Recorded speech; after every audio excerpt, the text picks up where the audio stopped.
There's a cumbersome condition that might be lurking under your mask, and that's Maskne. Board-certified dermatologist Dr. Azadeh Shirazi is here with solutions to win the battle against the breakouts. Dr. Azi, thanks for joining us. Thanks for having me, Dr. Yin. So what causes Maskne in the first place? Well, you know, it's the moisture, the friction, the rubbing, coupled with makeup and oils that are already on our skin that leads to these breakouts. The moisture actually can create and build up yeast on our skin, and then the friction and rubbing will just drive it into our pores, making the breakouts worse. And so are there certain masks that are better to prevent Maskne?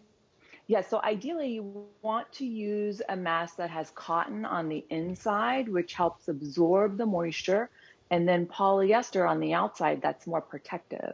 So what are some other ways we can prevent having this outbreak in our skin due to the mask? So some tips are make sure you clean your skin before you put your mask on. And you can use a zinc-based bar soap or a sulfur-based soap that helps reduce acne bacteria and yeast. I also have people use glycolic or salicylic acid toners. They help exfoliate the skin and avoid skin buildup. Don't use scrubs or things with microbeads in it because that creates little microcuts in the skin, allowing yeast and bacteria to get in.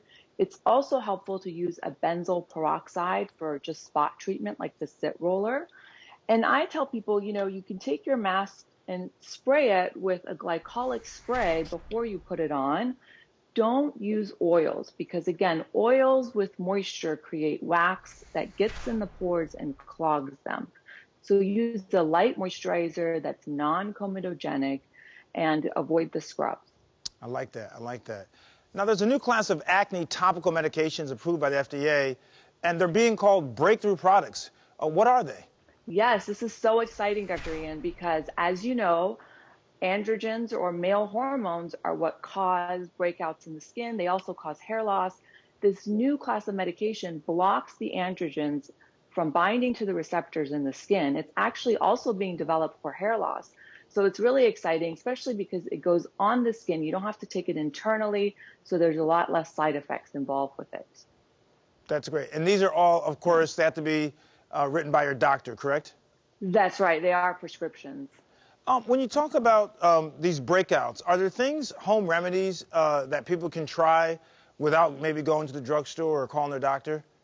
Well, some of the things that we use in dermatology are white vinegar soaps. So you can take like a shot glass of white vinegar and mix it with 4 cups of water. You've got to water it down. But white vinegar is great at killing yeast and bacteria that may be building up on the skin.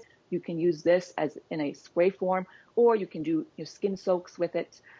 In terms of essential oils, I know they're very, very popular. I would advise against them because a lot of times they do cause allergies and burns and irritations in the skin. I know it sounds tempting, but you want to try to avoid essential oils.